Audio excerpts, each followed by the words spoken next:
أعوذ بالله من الشيطان اللعين الرجيم. بسم الله الرحمن الرحيم. الحمد لله رب العالمين، والصلاة والسلام على خاتم الأنبياء والمرسلين سيدنا ونبينا محمد وعلى أهل بيته الطيبين الطاهرين. اللهم صل على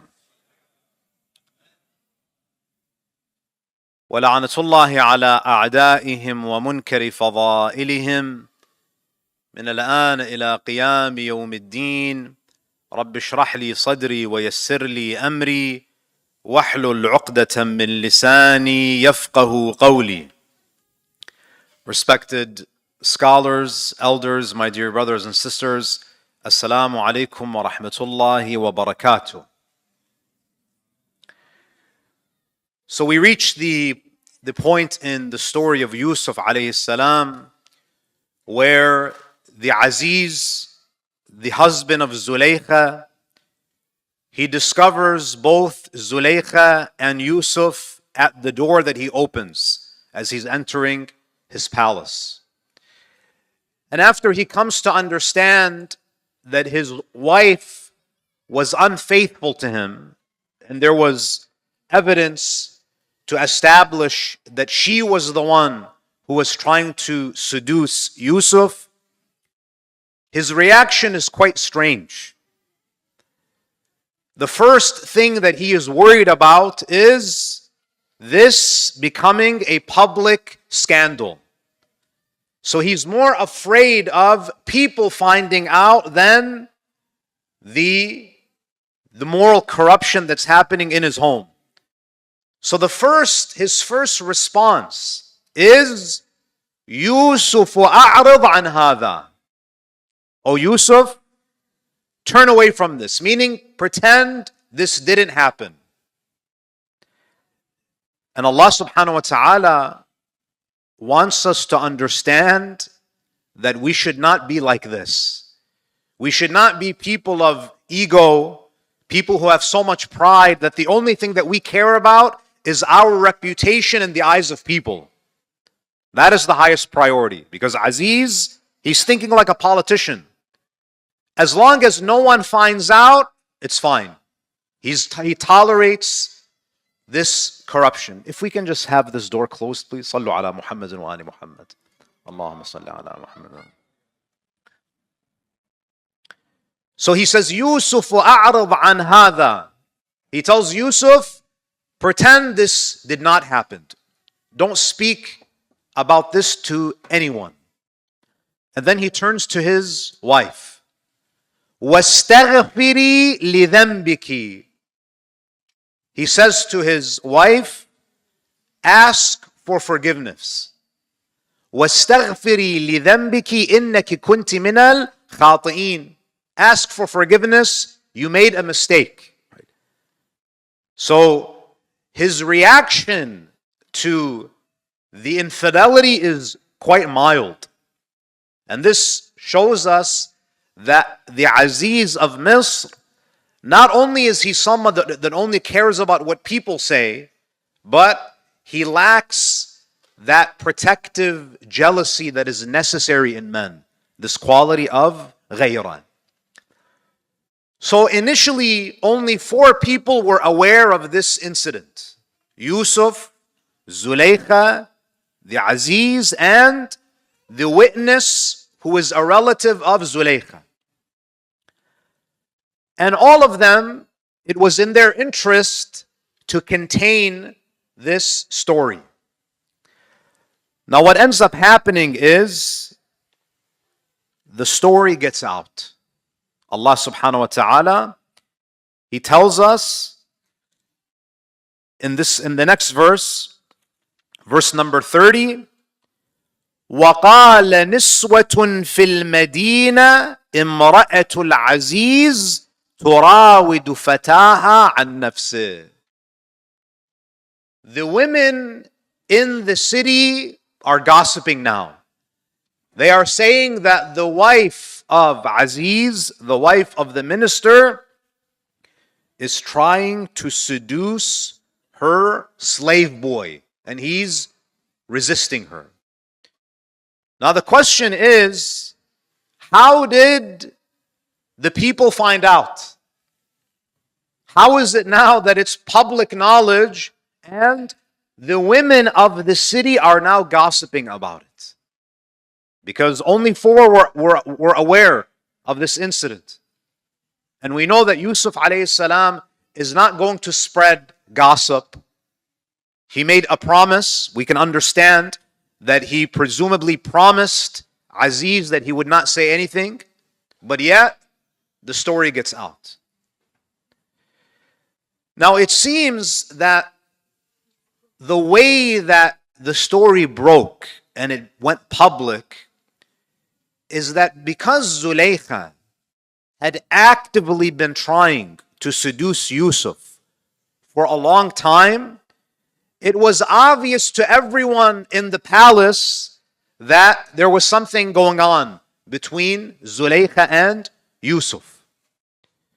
So her passion for Yusuf and her public attempts, her flirtation with Yusuf, made it very clear that she has a very unhealthy relationship with Yusuf.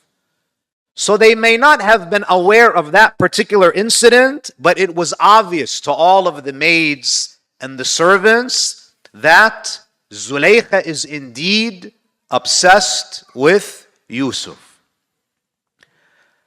Now Allah subhanahu wa ta'ala, He says, وَقَالَ نِسْوَةٌ فِي الْمَدِينَةِ امْرَأَةُ الْعَزِيزِ تُرَاوِدُ فَتَاهَا.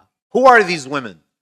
And why does Allah subhanahu wa ta'ala mention that the women of the city? Allah doesn't say that the women of Egypt. He says the women of the city are saying that the wife of Aziz is trying to seduce her slave and he is resisting. Who are these women? These are not ordinary women. These are not women from the working class. These are not, as we say, these are not from the peasants. These are women who are of the upper crust of society. These are Zulaykha's peers. They are from the political class. And they start talking amongst themselves, saying, they don't say Zulaykha is trying to seduce her slave. They are essentially uttering words that are designed to provoke Zulaykha. So for example, they say, Imra'atul Aziz, that this is not a woman who is single. She's a married woman. A married woman is trying to seduce Yusuf. And she's not an ordinary woman who is married. She is the wife of Al-Aziz. She has a husband who is a public figure.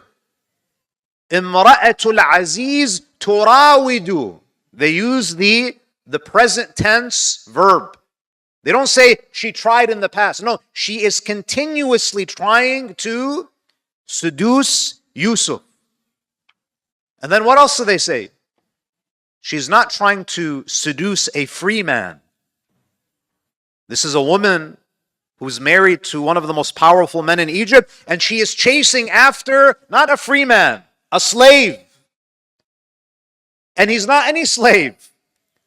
Turawidu fataha. It's her slave. He's a part of her family. So it's almost a type of incestuous relationship. This is her adopted son. And to make matters even worse, look at how they're trying to tarnish her image. That she's married. She's married to Aziz. She's actively trying to seduce, not a free person, not a free man, a slave, not any slave, her adopted son, an nafsi. And the slave is resisting her. تراود فتاها عن نفسه قد شغفها حبا. He is madly in love with him.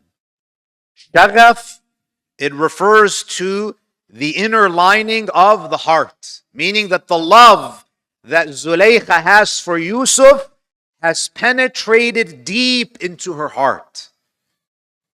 She has become completely consumed by her obsession with Yusuf. And like all critics, Inna lanaraha fi dalalim mubin. We see her as someone who is in clear error. You know, this is a very negative human tendency. When we see people engage in immoral acts, we act as though we would never commit that mistake. They say we see her as someone who is in clear error. في ضلال مبين. We would never behave like that. You know, it's very interesting that when you look at this ayah, you find that, number one, these women, what are they trying to do? They are trying to damage the reputation of Zulaykha. You know, essentially they're friends. They're part of the same social circle. And oftentimes you find that when people fall from grace, it's not strangers who try to destroy you. It's people who are part of your social circle. وَقَالَ نِسْوَةٌ فِي الْمَدِينَةِ. These are her friends. She knows them very well. They're a part of her social network. The Quran mentions that they are engaging in gossip. They're basically gossiping about her. Now, in the Islamic tradition, there are different types of gossip, and all of them are dangerous, and we should abstain from all forms of gossip. But there are different types of gossip.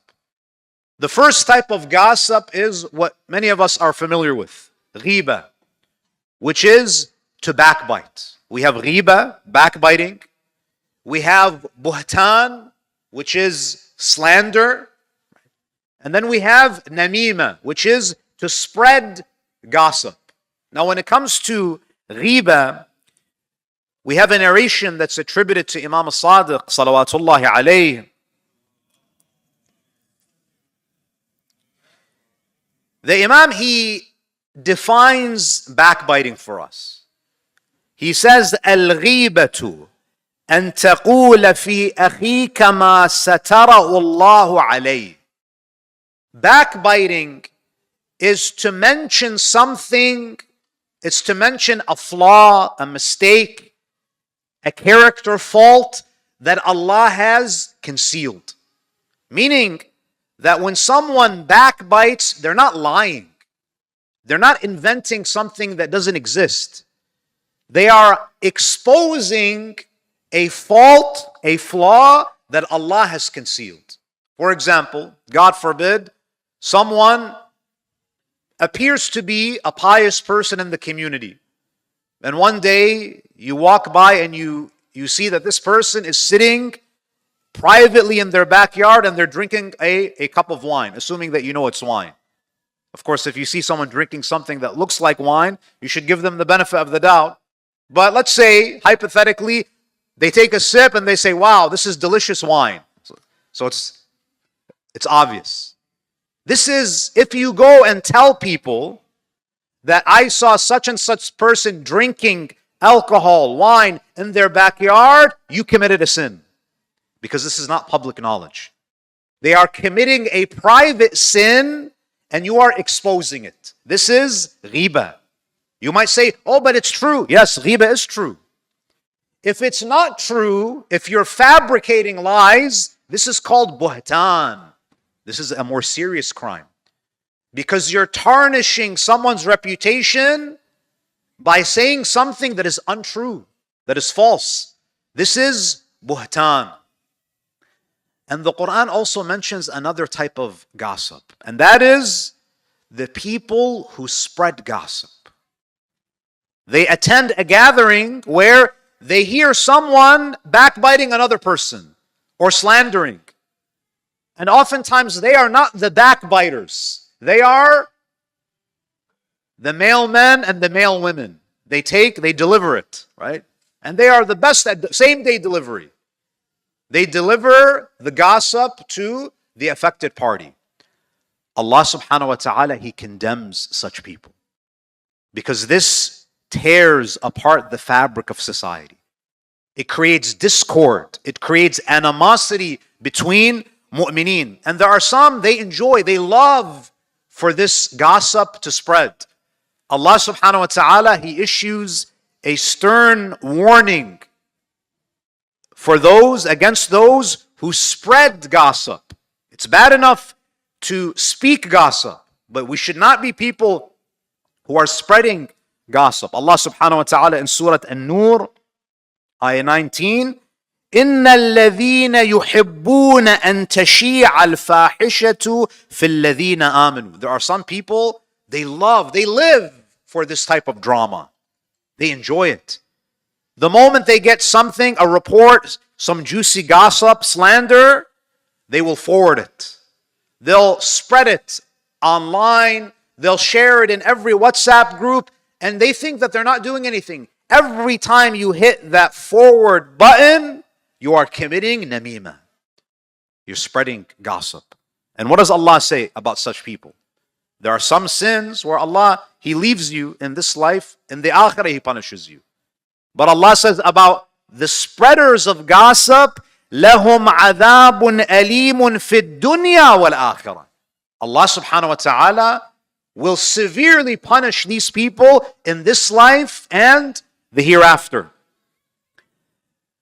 Now these women, they basically say, they insinuate that look at Zulaykha. She's infatuated by her slave. She is an indecent woman. She is unfaithful. Look at how terrible she is. We are far from that. We would never do that. You know, it's very interesting.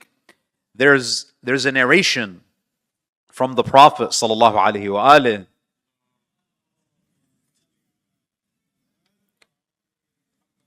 where he says, "Man adha'a fahishatan," whoever spreads gossip, whoever spreads something that is vulgar, kana kamubtadi'aha.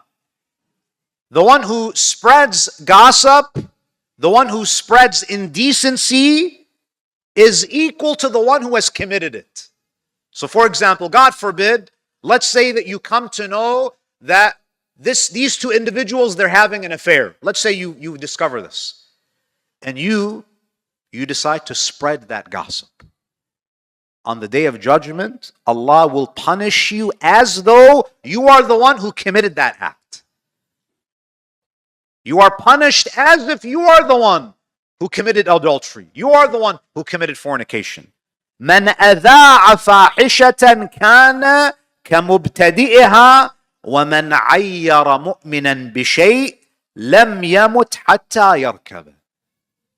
What a hadith. The Prophet says, whoever tries to humiliate another believer for a sin that they commit, you will not die until you commit that same sin. You felt that you were holier than others. You put others down because you saw that they committed a sin and you thought to yourself, oh, I would never do that. But then you tarnish their reputation. You spread gossip about them. Allah will ensure that you commit the same sin that you accuse others of. This is the law of Allah. And what's amazing about the story of Yusuf is that the same women who accuse Zulaykha of being indecent, of not controlling herself, the moment they are tested with the beauty of Yusuf, they fall into the same trap. It's a very important lesson. They are bedazzled by the attractiveness of Yusuf in the same way that Zulaykha was. So what they accused her of, they fell into the same trap. Ayah number 31. فَلَمَّا سَمِعَتْ بِمَكْرِهِنْ. When Zulaykha heard about their scheming. Now the question is, they gossiped about her. And they portrayed her in the most negative light, being a married woman who's married to Aziz, who's trying to seduce her slave, who is a part of her family, and he is. Why does Zulaykha, why does the ayah describe their gossip as scheming? What were they trying to achieve? What were they plotting? Now the Mufassirin, they say that the intention behind the gossip is they wanted the gossip to reach Zulaykha. And they had heard rumors about the physical beauty of Yusuf. So they wanted to provoke Zulaykha into inviting them to the palace. That was their plan. They wanted to receive an invitation. They wanted Zulaykha to feel so offended that she invites them to try to explain herself. That was the plot. فَلَمَّا سَمِعَتْ بِمَكْرِهِنْ أَرْسَلَتْ إِلَيْهِنْ وَاعْتَدَتْ لَهُنَّ مُتَّكِئًا. So she invites these women. And again, these are women who represent the upper class of society. These are people who Zulaykha, she cares about their opinion. We're not talking about the lower class women of Egypt. These are the aristocrats. These are the nobles. So she extends an invitation to these women. Presumably, they're also the wives of other government and military officials. So these ladies, they receive a royal invitation. They're excited. They get to go to the palace. Now, these women don't realize that they are trying to scheme the master of all schemers. Zulaykha, she's a master schemer. They were trying to hurt her and damage her. She is going to organize a plot that will cause them to hurt themselves. So, she organizes a royal banquet. She gets the best of food, the most comfortable seats and couches and pillows. So they all arrive at the palace. وَآتَتْ كُلَّ وَاحِدَةٍ مِّنْهُنَّ سَكِينًا. She has her maids and her servants. They prepare the best food, the most lavish food. And there are fruits. And look at what she does. She gives each one of her guests a knife, a paring knife. And she makes it a point to serve them fruits that require them to peel. They have to cut the fruits themselves. Even though there are servants that could do it for them, but she wants to accomplish something here. So she gives a paring knife to each of these ladies. وَقَالَ تُخْرُجْ عَلَيْهِنْ. She then says to Yusuf, oh, I forgot the drinks, for example. Yusuf, come out. Now look at Yusuf alayhi salam. Yusuf is a slave. Zulaykha is still his boss, his master. Notice that he obeys her. She says, come out. He listens to her. You see, Yusuf alayhi salam, he's not an insubordinate worker in the palace. If you give him a job, he'll do his job. But if you tell him to disobey Allah, that's his red line. He still fulfills his job. So he comes out. Now what's interesting, when Yusuf alayhi salam makes an appearance, Allah subhanahu wa ta'ala in the ayah, what does he say? He tells us how the woman felt, what they did, and what they said. They felt something, they did something, and they said something. What did they feel? فَلَمَّا رَأَيْنَهُ أَكْبَرْنَا. Allah subhanahu wa ta'ala, He says when He came out, they were stunned. I don't know what it Feels like to walk in a room and to stun everybody in the room, but they were stunned. They were in awe. They were completely bedazzled when they saw Yusuf. Yusuf alayhi salam, he was unusually attractive. So they were completely taken aback when they saw Yusuf alayhi salam. وَقَطَّعْنَ أَيْدِيَهُنْ. Now look at Zulaykha. Zulaykha knew that Yusuf is so attractive that if I give these women knives, they will cut themselves. They will lose themselves. They will become numb. And it's not that they just nicked themselves with these paring knives. وَقَطَّعْنَ. They deeply cut themselves. They gashed their fingers. وَقَطَّعْنَ أَيْدِيَهُنْ. So how did they feel? They were completely in awe of what they saw. They cut their fingers. When they cut their fingers, they did not say, ah. They were so distracted and mesmerized by the beauty of Yusuf alayhi salam that his physical appearance distracted them from the physical pain of cutting their fingers. And what did they say? So this is how they felt. This is what did they say? وَقُلْنَا حَاشَ لِلَّهِ مَا هَذَا بَشَرًا. They said, this is not a human being. He doesn't even look human to us. He is so perfect that they say he is not human. He is what? إِنْ هُوَ إِلَّا مَلَكٌ كَرِيمٌ. You know, even the ancient Egyptians, they believed in angels. The most perfect being that they could think of was an angel. They say this is not a human being. This is a noble angel. The fact that they say Yusuf is Malakun Kareem, it highlights that it wasn't just his physical appearance. Yusuf alayhi salam, he had an aura. He was extremely good looking and he was also extremely innocent. He was very pure. This combination is very rare, where you have someone who's extremely attractive and someone who's extremely pure. Now what's interesting is that the Mufassirin, they make a note here. They say, look at the power of infatuation. When people fall in love,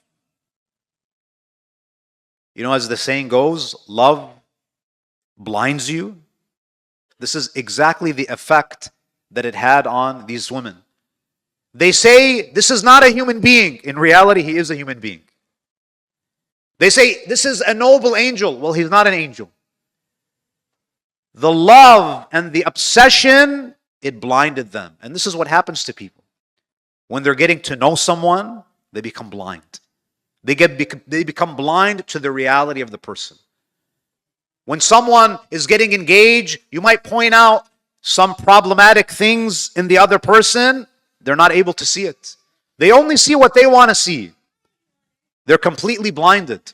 This is the nature of infatuation, of lust, of desire. It blinds. Now, what does Zulaykha say? She achieved the goal that she intended to achieve.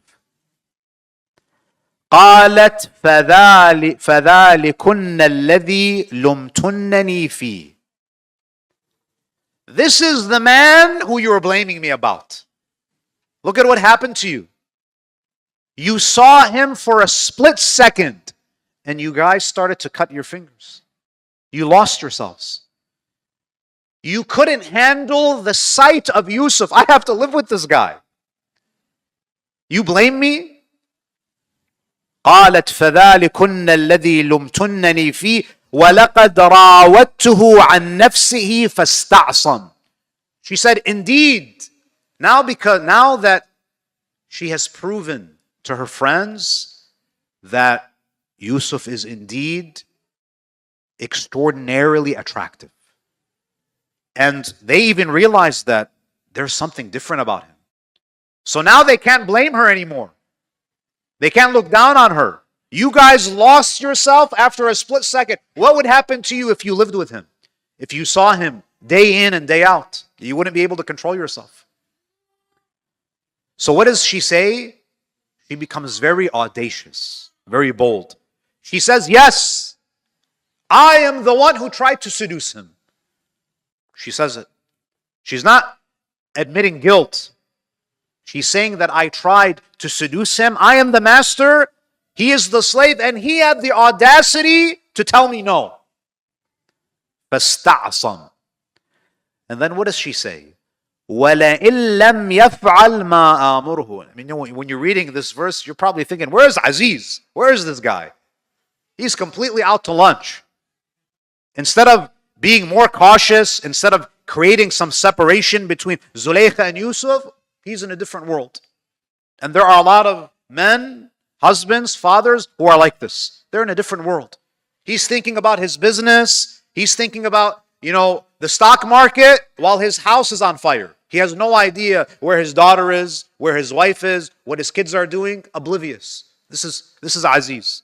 So there are things that we learn from Yusuf, and there are behaviors that we have to refrain from. The behaviors of Aziz. And then look at what Zulaykha says.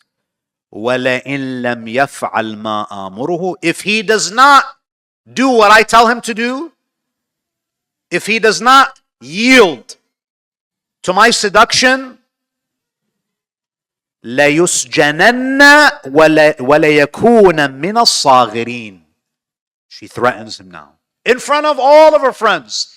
If he doesn't yield to me, I will surely imprison him.